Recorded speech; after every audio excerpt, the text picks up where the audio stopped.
Hey, it's Maddox, and I'm here with my co-host Dwight, and we are the Connections and Community guys. And yes, of course, you're listening to the For the Love of Creatives podcast. Today, our featured guest is Patrick Williams, and we're excited to have him on today because we've read a little bit about his bio and seems like he has an absolutely fascinating story, and we believe he's going to impart some real wisdom. So, Patrick, welcome to the podcast. Happy to be here. Thanks, Maddox. Thanks, Dwight. Glad to have Glad to you. have you.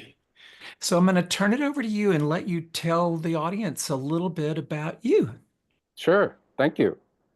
I'm Patrick Williams. I'm a lifelong artist. I've had many hats, including this one, throughout my life. As most artists, most people into creatives are people with many backgrounds, so to speak, and many avenues. I've driven a school bus. I taught ice skating when I was in high school, not for money though. It was purely as a community service, so to speak. I let's see, I was self-taught. I taught myself how to draw and paint in at home, and then went off to college and I got a BFA in painting. Had a wild, crazy, amazing painting professor named Richard Tricky. He is no longer on this planet, as far as I know.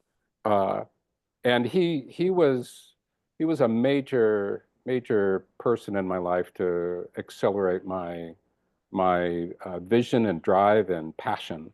He gave me a studio when I was a sophomore, undergraduate, which is, essentially unheard of when there were graduate students on a waiting list. So he saw something in me, and it was very powerful. After college, I had, like I said, many jobs. I've worked in daycare and community centers, and I've done private. I was a painter of houses also.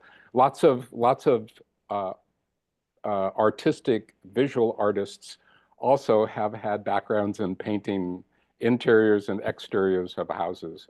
One thing is that we could do it faster than most other people because we're painting all the time. That's my theory of why that happens. And it's in some ways it's easy for us to paint. So I did that. Uh, I got married later in life. My wife and I met in 1999 at a show I was having in Omaha, Nebraska, which is we're living back here now. Uh, and then we started a nonprofit we've had for 25 years now called Satori Institute. It's an arts education, investigative journalist, healing research organization.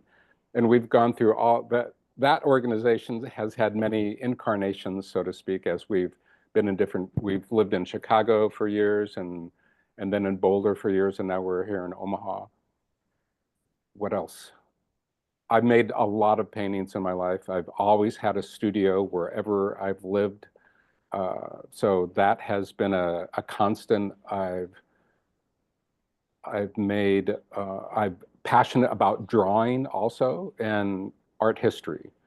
And that maybe sums up the skimming a stone across the pond of my life. That's a little snippet of who I am.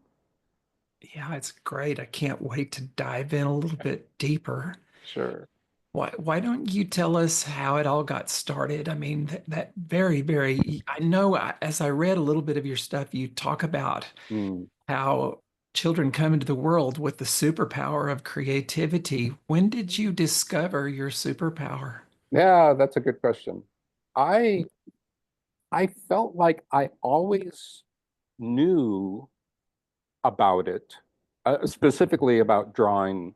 When we're little, we have crayons and pencils, and I I was always doodling and drawing. My wife and I just had a conversation about going to church, And the two things I remember as a little boy of being in church is the painting on the wall of this little tiny Methodist brick building church in Omaha, Nebraska, and drawing in the whatever that's called, the schedule for the day for the service. So I would just draw everywhere on those things, and I kind of wish my mom would have kept all those. It would have been a cool show to have, I don't dozens and dozens of these little drawings that I did on those little pamphlets that were given out every Sunday. The schedule of, what hymns we're going to read and when we're going to do, whatever we're supposed to be doing during the Sunday sermon. I agree. That Uh, would have been way cool. yeah, yeah, what a super cool. I can remember them in a way of what was kind of going through my head. But back to the subject, I I was drawing all the time. And then in the TEDx talk, I tell the story of how those two things in my life really came together. And it wasn't until I was accepted to do the talk when I was thinking I would tell two stories to people. I would tell stories about how I started drawing around age 10, but then I would tell another story about what happened with my woods. And and it wasn't until I started writing the TEDx talk that I realized, oh, they were integral. One one spark literally sparked the other.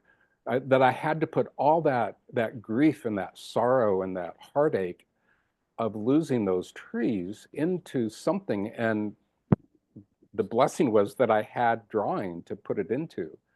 So after that point, I really started focusing at looking at something and attempting to draw it. We had whatever I was using for paper, probably typing paper back in the day. The two of you know totally what I'm talking about. Uh, Sure. Sometimes on with younger folks, they were like typing paper. So I would, have typing paper and number two pencils or my crayons, and that's what I would. I was constantly trying to figure out how to make things appear on a piece of paper as they appeared on the table or whatever I was looking at. And then also in school, I was always drawing. I was making up characters and animals. I was into dinosaurs, of course, like so many of us were. And I would give these creatures a Latin sounding name. So I was exploring all kinds of imaginal directions as a kid, as a young kid, from 10 until I started painting about 14 or 15. I made my first stretched canvas at 15, and then that it just accelerated from there. I made 20 or 30 paintings in high school that were 30 by 40 inches and some 6 feet by 3 feet. So they were unusual adventures creatively for a teenager. Usually when someone starts painting, even as an adult, they'll pick, like an 8.5 by 11 canvas to work on, or maybe 10 by 12 or whatever. It's usually an incremental baby step process. But I just dove in, once the I just didn't have that ceiling for myself with respect to what I could do for some reason. Uh, it's a blessing for sure. And I kept, I just never stopped from that early age. Yeah, it sounds like you had a lot of encouragement with the artistic pursuits. I mean, the path from drawing on the programs at church to having access to be able to be able to work with these large canvases to getting the BFA. I mean, your experience sounds quite unusual.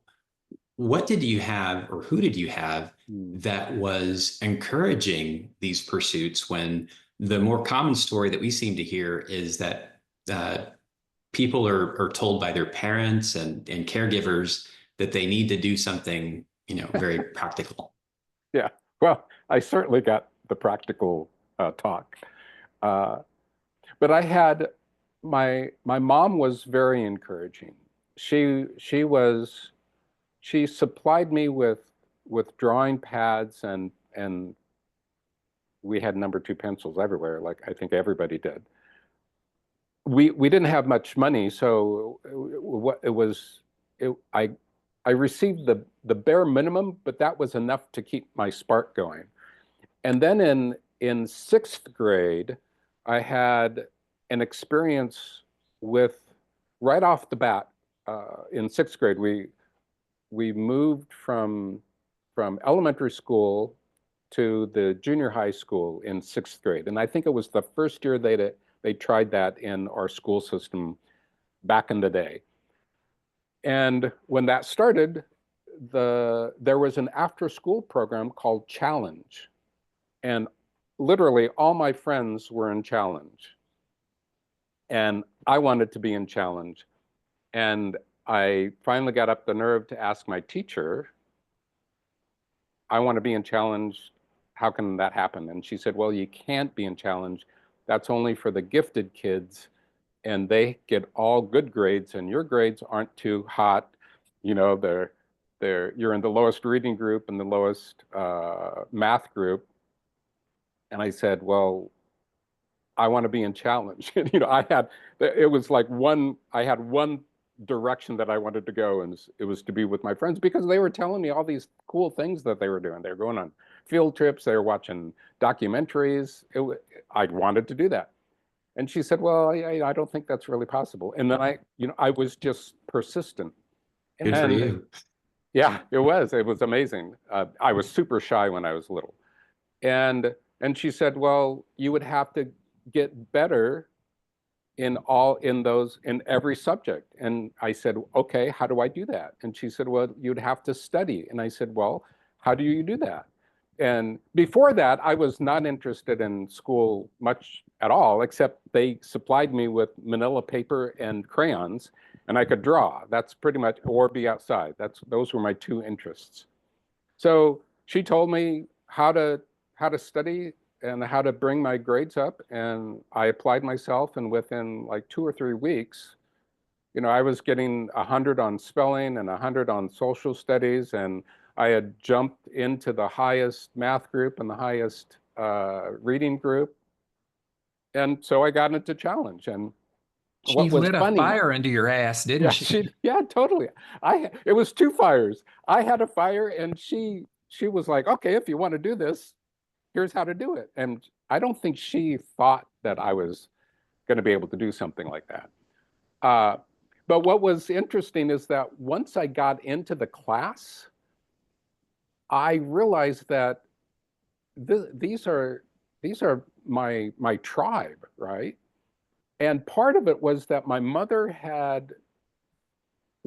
my best friend's father he always had some side job going on. And that year, it was a couple years before I was in 6th grade, he sold us a World Book Encyclopedia set. And it was like, oh, I loved it. I would just pick up one of the letters and flip through it and just read all kinds of amazing things. So it wasn't until I was in Challenge that I realized that all of that time I spent with, letter A or letter F or whatever was adding to this knowledge that I didn't really think I had, but it was so useful amongst my tribe, so to speak. And it wasn't until then that I had this awareness that there was an intellectual side of being on the planet. For me, it was just art and play, which is, in some ways what I do now. but there's also it just turned on a switch for me that I started thinking about things and reading more thoroughly and paying attention to how things work, how relationships work. It was a vital part of my development. It all sounds very serendipitous. It does, but like there's a through line that is so remarkable, and you know we can't see it necessarily until we're in the moment and we have that choice. And at somehow, for me right now, I think back at who I was when I was whatever 11, when in sixth grade, somewhere in there. Uh, what what what fire did I connect with that got me up in front of the teacher during lunch? You know, all the other kids were at lunch, and I stood. I'm sure I was nervous as all hell, but yeah, that was it. Just clicked. That's The great. part that really blows me away is that you found your tribe at such an early age. Oh my God. Yeah, you're so blessed. I feel blessed. Yeah. Yeah, it's funny as you talk about that process of curiosity. I'm thinking the equivalent today would be for a young person who went to the random page on Wikipedia. It has Right. a feature where you can just show me something random. Totally. Or the sense of, I remember when Wikipedia came out and I was speaking to he's a millennial or maybe a little older, whatever we call Generation X, maybe, is that before millennials? But he said, that's me. okay, he said, Wikipedia is amazing. I just lose myself inside of it for hours. And you were totally correct, right? That's exactly what I did with the analog version of Wikipedia, the actual encyclopedia. I would just get lost in it. I'd get lost in the dictionary. I would ask my mom for, what does this word mean? And she said, go look it up. I said, I don't want to look it up. I know you know what it means. And she said, you'll remember it better if you go look it up. And I'd go look it up, and then I'd discover all kinds of words and flip the page and just totally ran in the serendipitous quality of what creativity really is. It is a large part of bumping into things and being amazed, like, wow, that's super cool. Yes. I never thought of that before. And then that often links to something that you're working on. Yeah. Whether it's an artistic piece or something for a career or a job or a relationship, whatever it might be. But that's one of the blessings of creativity, is that our curiosity nudges us in directions that help. There's lots of overlap.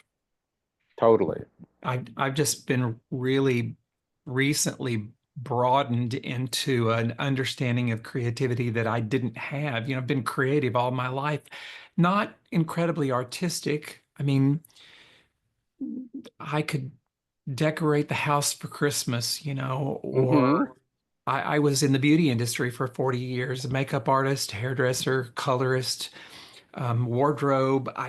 But I've just come to realize that creativity, I mean, it is in every breath that we take. Absolutely.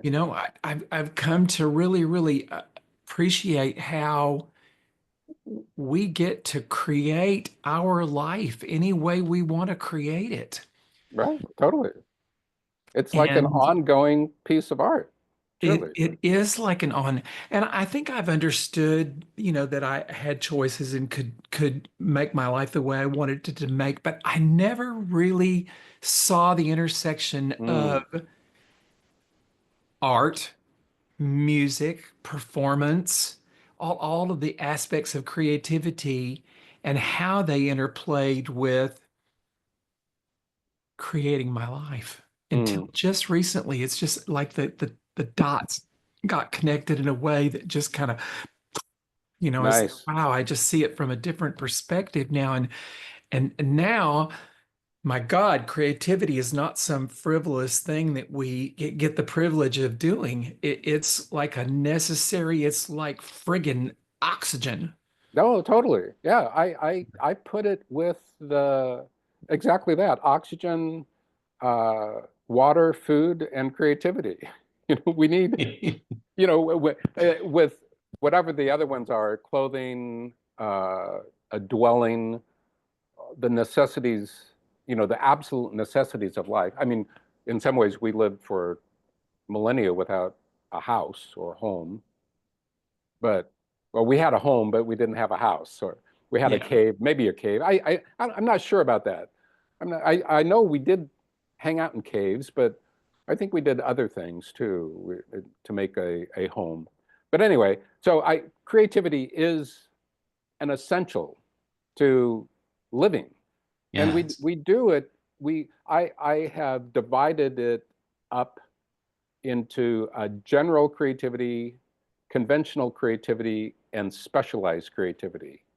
So we do general creativity is when I chose this shirt, you know, 2 hours ago to have for the podcast. You know, those are little tiny creative acts.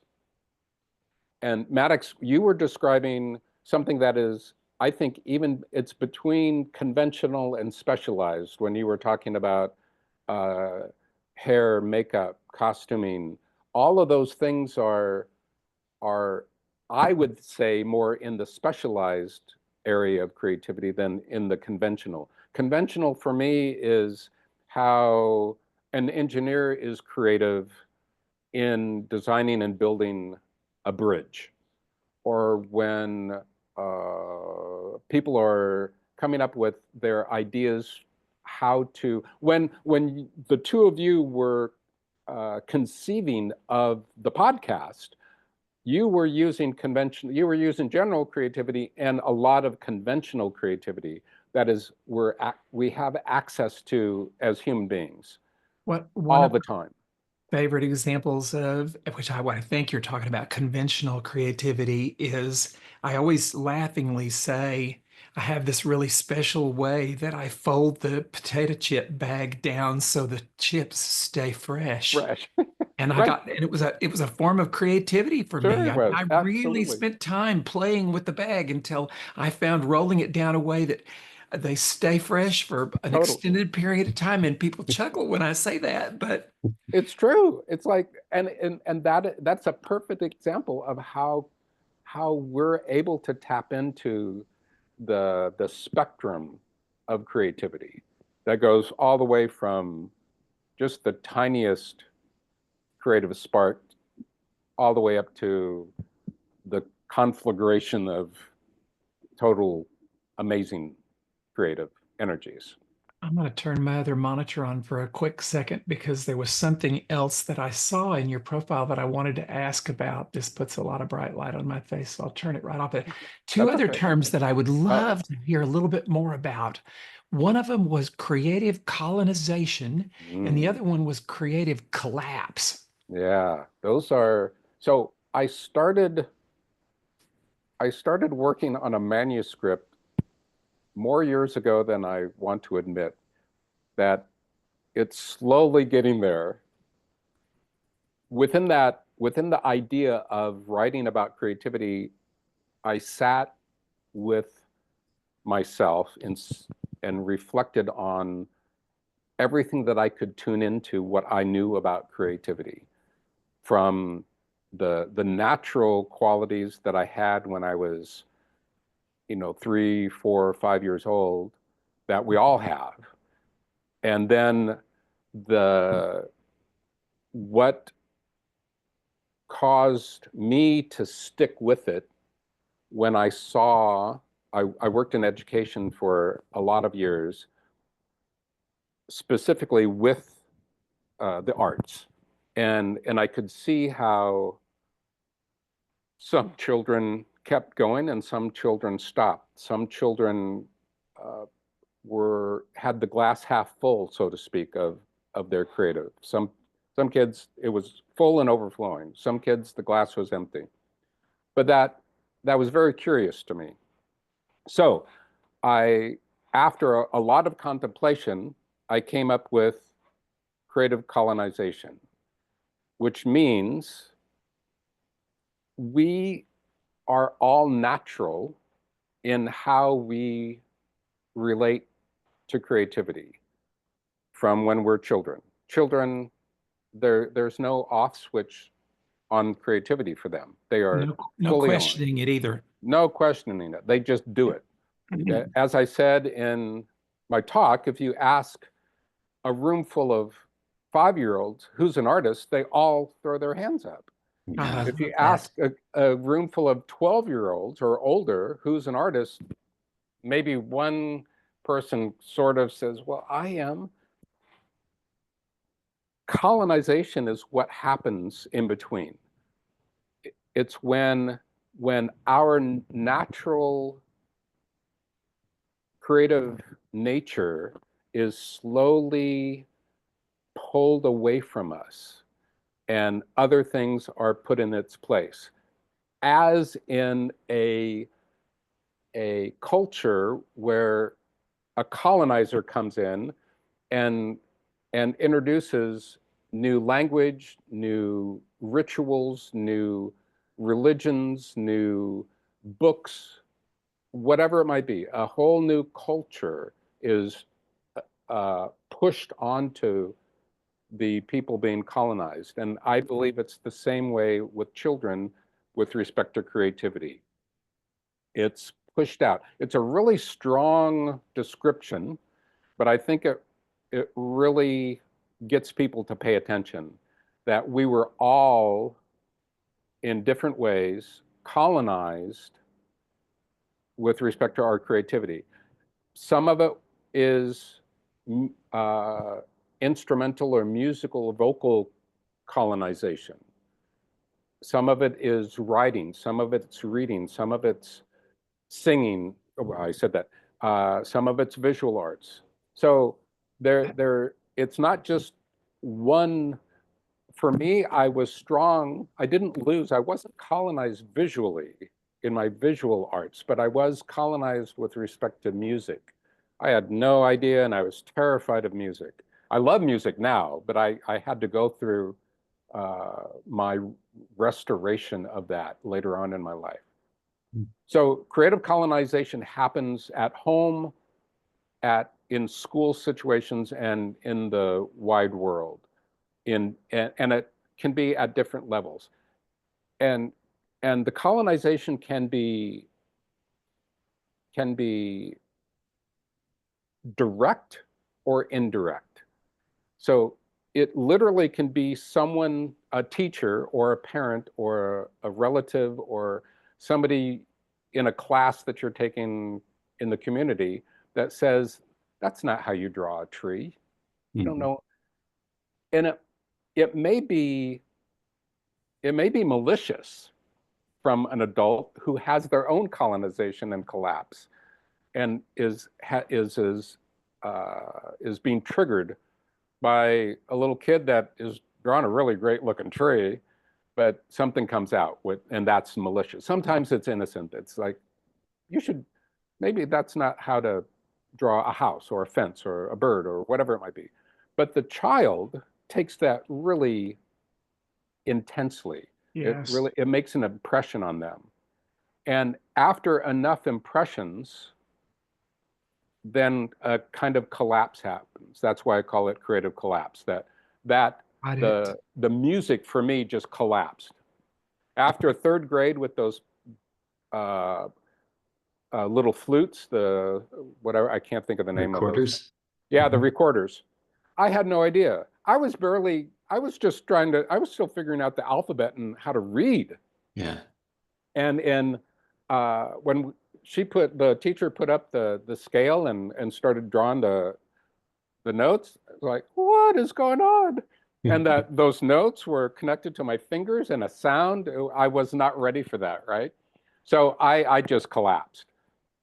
But with art, with visual arts, I I never lost it. I was always filling my glass up more and more and more and more. So creative collapse happens when an event, it could be a specific moment when a teacher says, you can't sing, and you never sing again. Or at least you never sing until you have a moment when something touches your heart and you reconnect with it. In between that moment, when our hearts are reopened and we restore our creativity, after creative collapse, I call that the creative void. And that may last a week, a month, a year, or it might last from third grade until someone is 95 and they have a very special moment and say, you know what, I'm going to pick up my guitar again. I haven't picked it up since I was 12 or whatever it might be, and they start playing guitar again. And for some people, that collapse may never be something they recover from. They just repeat the same day over and over until one day they die of a heart attack. Exactly. Yeah. And that, I think that is very well put, Dwight, that I feel in my TEDx talk, I call it the splinter in our soul,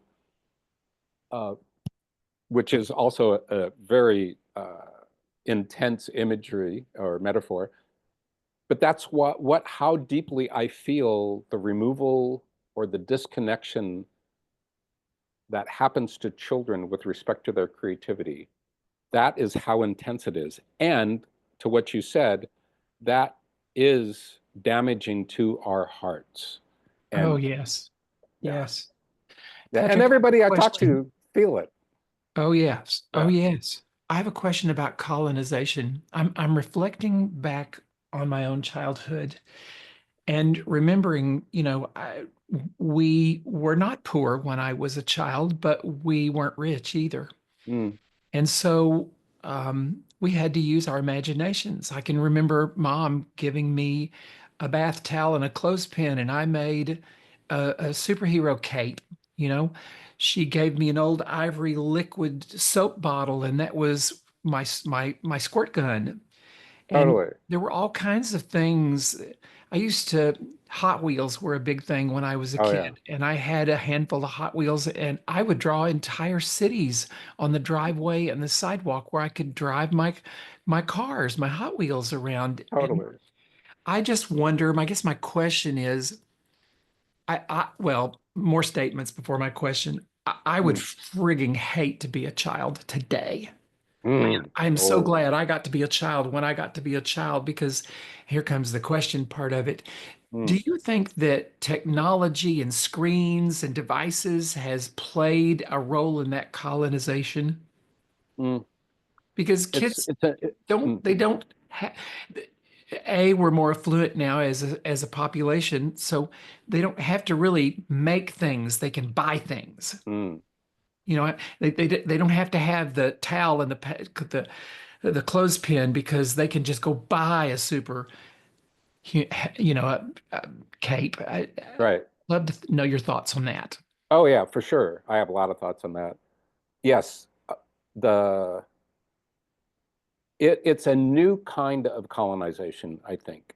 So we're experiencing, well, the research the research on television and the effects of it on children started in the 1940s, literally. There were folks doing, there were educators, there were academic folks in education departments that knew this new thing, television, could be damaging to children's development. And sure enough, they found that in the 40s and 50s, that time spent watching television is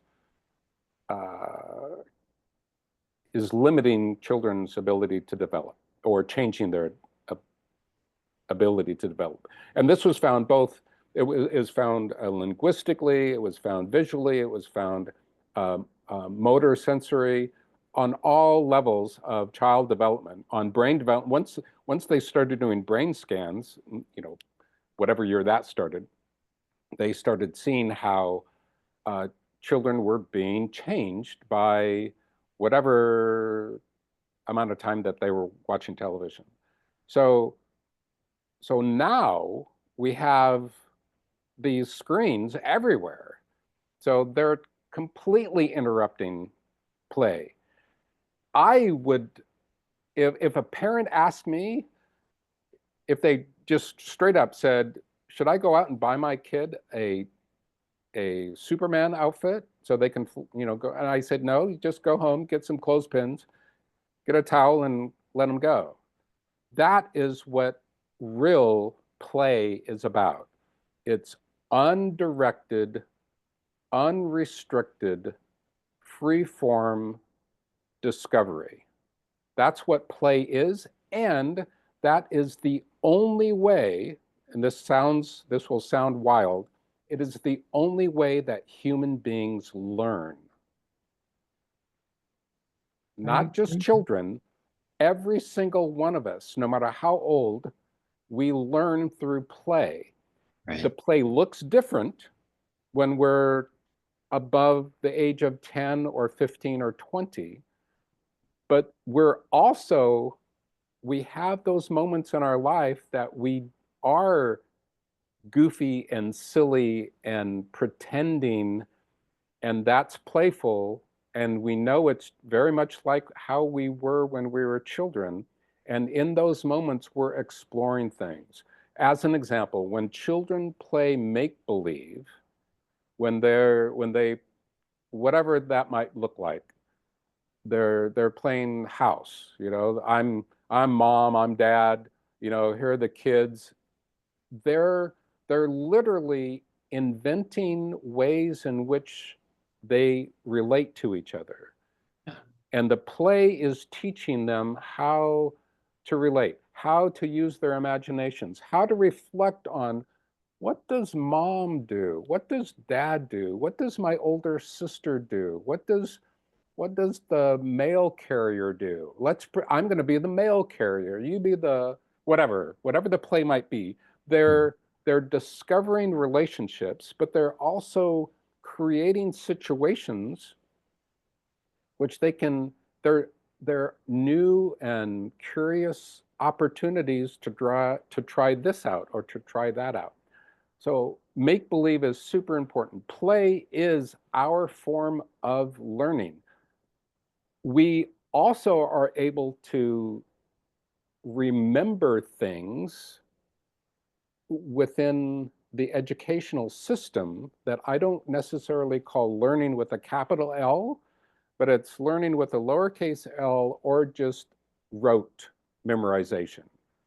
And all three of us have been through that, Oh my and God. especially Shoot years and me. years ago. Yeah, we had all kinds of exercises and memorization of the multiplication tables or whatever it might be. So we can pack information into our minds to be able to regurgitate it. But that, I don't believe that is actual learning. Learning is something that once you learn it, you know it forever. Mm-hmm. You never, ever forget. I will always know how to use a pencil. It's not like, but I'm trying to think of something obtuse. There is some math.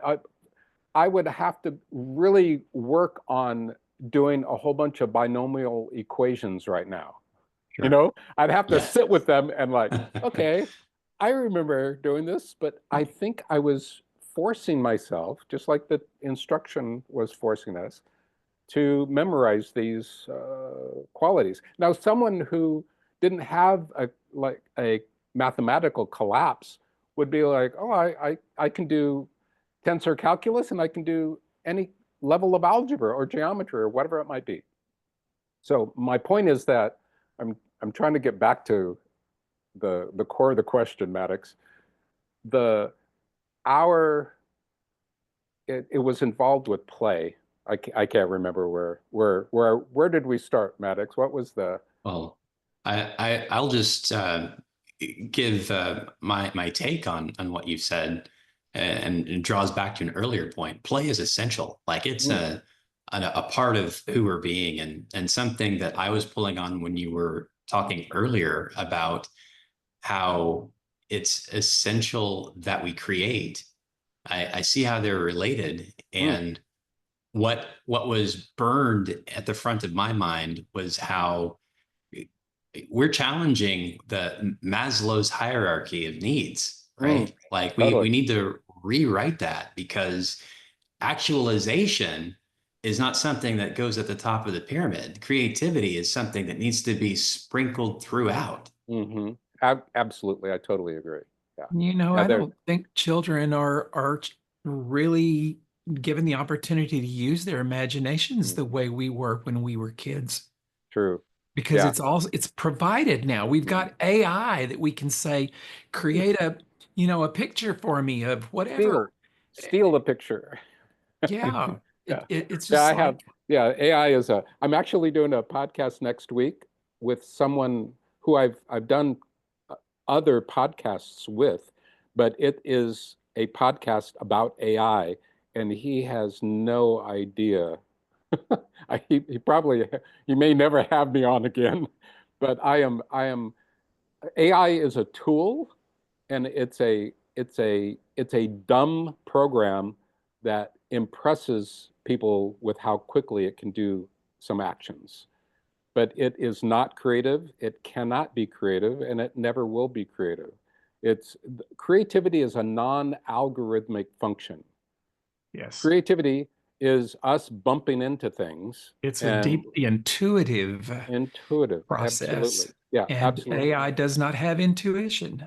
I AI think is, AI is great for lots of things. yeah, totally. Yeah, Um, yeah. um, but there's certainly a lot of things that I wouldn't dream of using it for, because it would rob me of my imagination and my creative process. Exactly. That's true. And back to that made me think of talking about the screens and how that is uh, very, very disruptive to children's development, brain development, uh, relational development, communicating development, community development, and it robs them of play and imagination and curiosity and their creativity. So I I encourage any parent with children to extensively limit any time on the screen.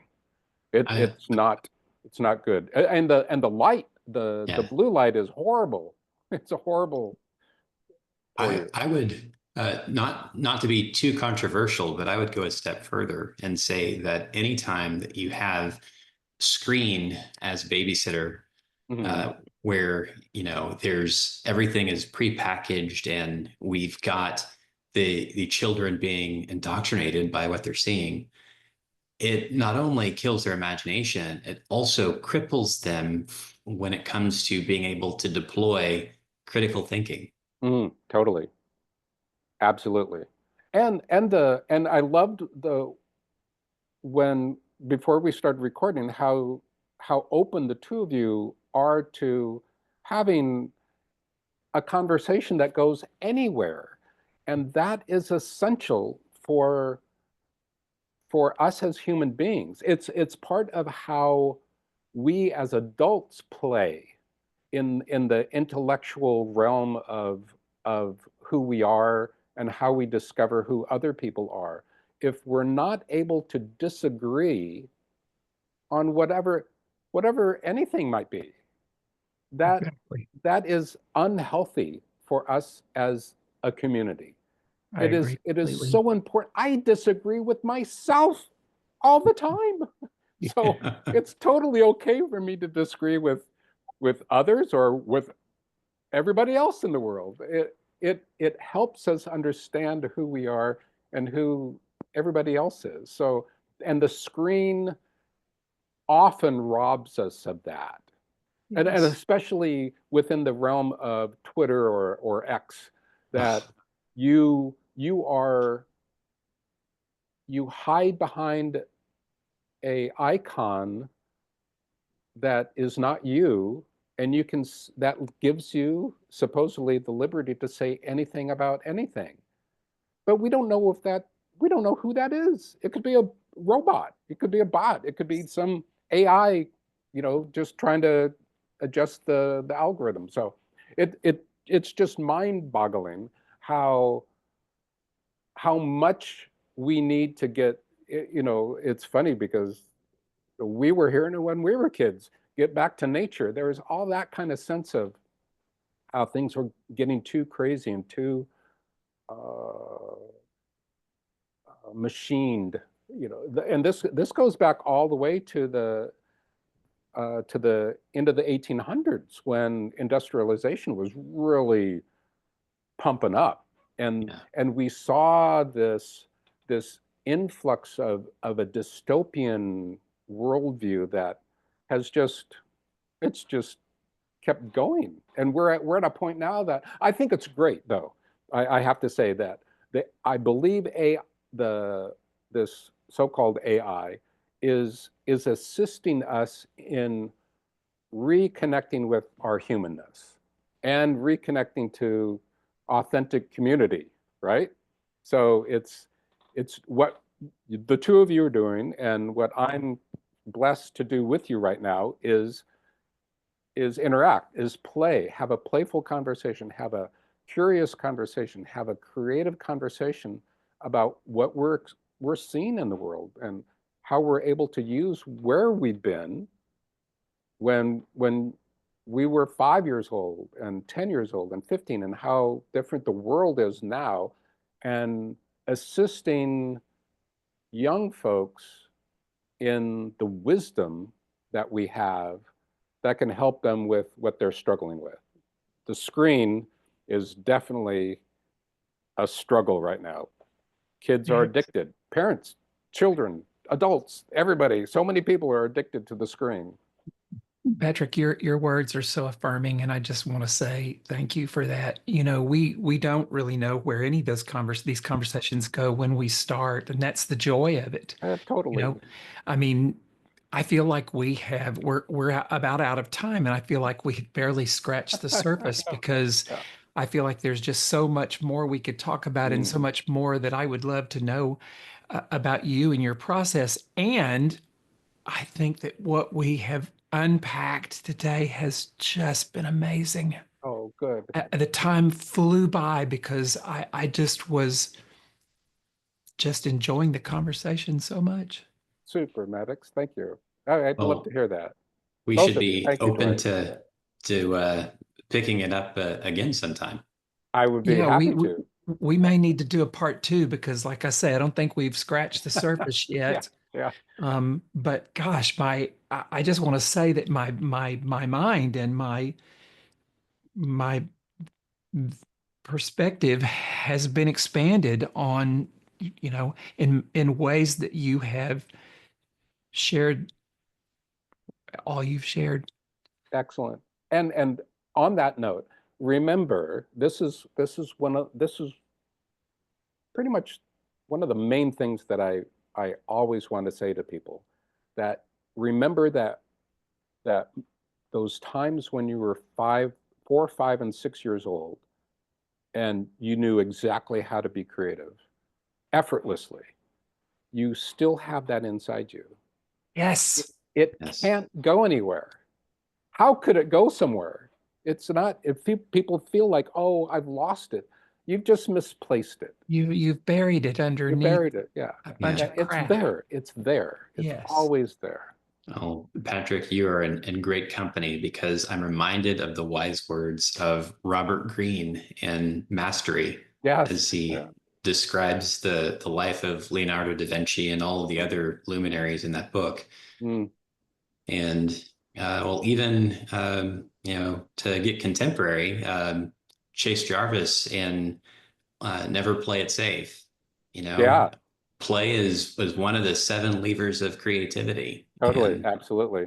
Yep. Super important. Yeah, and it's human. The children get it, and old people get it. It's all the people in between that don't get it. Yeah. And I wish we had time because I've got a really great story about that, but it'll have to be another time. Before we wrap, Patrick, we've got some rapid fire questions for you. If that's okay. Sure. Rapid fire questions for rapid fire answers, and they're not hard. Um, where do you feel most inspired? Where? Yeah, When? yeah, where? Where? Gosh, inside my mind. Oh, I love Love it. it. Since you take that everywhere you go, that's pretty convenient, isn't it? I haven't lost it yet. So, I love that. What's one lesson you've learned from your creative community? oh, how to open my heart. Wow, I feel that. Yeah. I feel that right here. Cold Mhm. chills just ran up and down my entire body. Good. Wow. And final question. What's a quirky ritual that you do before starting a project? Oh no. What's a, my gosh. Uh, this is not very rapid. Well, I mean, it's not, I don't think it's quirky. I I light a candle in Palo Santo, and I don't know if this is a verb, but I will Palo Santo a piece. So it just kind of clears it. So that's, I guess that's quirky. I don't Yeah, know. I'm sure I there's a don't. lot of people that would think that's quirky. I love it. It's So, different. great questions. Yeah, Well, this has just been a complete pleasure, and I just wish we weren't out of time. we can I have part two. thank you. Whenever you're up for it, I'm happy to oblige. Yeah, you just bring a lot to the conversation. So thank you so much. You're Yeah. very welcome, Thank Alex you. and Dwight.